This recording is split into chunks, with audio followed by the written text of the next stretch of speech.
आज 19 दिसंबर है और मैं कुछ कहना चाहता हूँ इस पेशेंट के रिव्यू से पहले जो लेसिक सर्जरी के लिए आया था बेसिकली, और हमने उनको प्रीमियम IOL के ऊपर कन्विंस किया। अगर हम लेसिक सर्जरी के लिए जाते तो उनको दो नुकसान होते।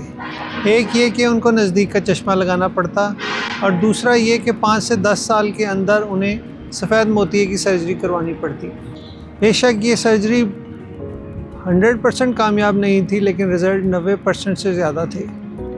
ये पेशेंट बहुत खुश है, लेकिन हम आने वाले मरीज़ों को कोशिश करेंगे इससे भी ज़्यादा अच्छे रिज़ल्ट्स दें। अब प्लीज़ ये सुनिए, ये पेशेंट जिनकी दोनों आँखों का ऑपरेशन एक ही दिन किया गया, वो अपना एक्सपीरियंस आफ्टर सर्जरी कैसे शेयर कर।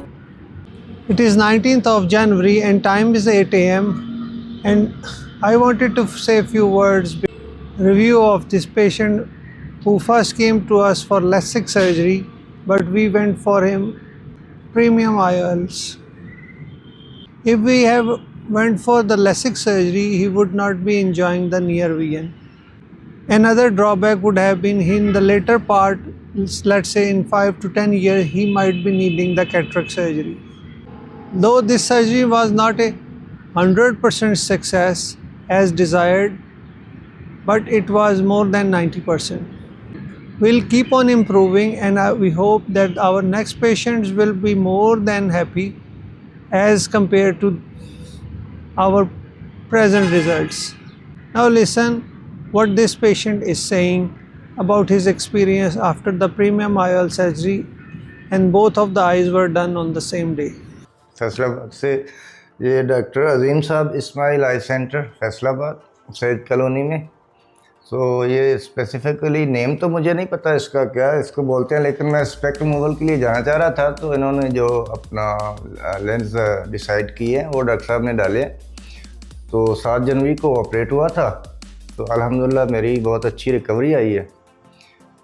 वेरी गुड प्रोफेशनल पीपल हैं, बड़े अच्छे इंसान भी हैं, तो कोई कंप्लेन मुझे तो नहीं है और कोई कॉम्प्लिकेशन भी नहीं है। अल्हम्दुलिल्लाह काफ़ी अच्छी रिकवरी हो गई है, तो आई एम सेटिस्फाइड, मुतमिन।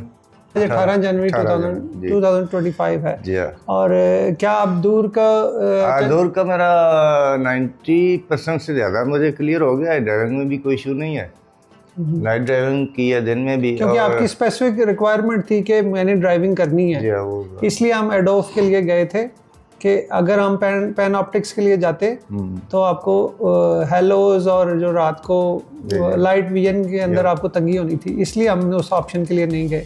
ये हमने सर्जरी से पहले आपसे डिस्कस किया था।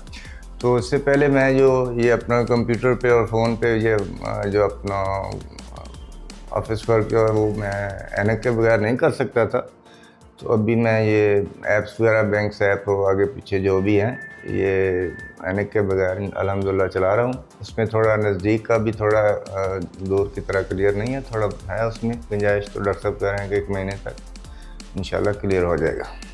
हमने नागरा साहब की प्रीमियम IOL सर्जरी की है 7 जनवरी 2025 को। तो आज हम नागरा साहब हमारे अब इन्होंने क्योंकि अपने चले जाना है, इसलिए हमने आज इनसे रिव्यू के लिए रिक्वेस्ट की।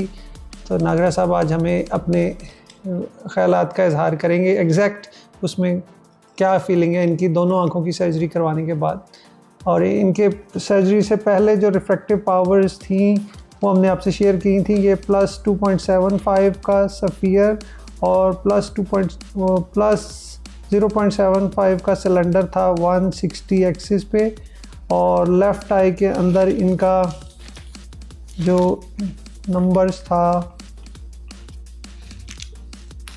लेफ़्ट आई के अंदर इनके +2.75 सफेरिकल नंबर थे, और सिलेंडर इनका उस आँख में नहीं था।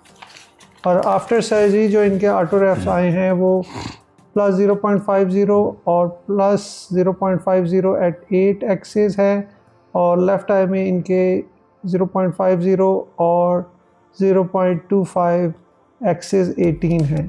तो नागरा साहब से पूछते हैं कि इनका एक्सपीरियंस कैसा रहा। जी अस्सलाम नागरा साहब, स्पेशली जनाब डॉक्टर साहब के जेडे असिस्टेंट ने बिलाल भाई बहुत कोऑपरेटिव और बड़े अच्छे आदमी ने, बड़े माशाल्लाह ਇੱਥੇ ਜਿਹੜਾ ਆਏਗਾ खुश होके जाएगा जनाब। क्योंकि टीम वर्क है ना जी डॉक्टर अकेला तो कुछ नहीं कर अब्दुल्ला सकता। भाई प्रीमियम आईओएल सर्जरी में सबसे पहला स्टेप है अच्छी बायोमेट्री, ऑप्टिकल और नॉन ऑप्टिकल दोनों।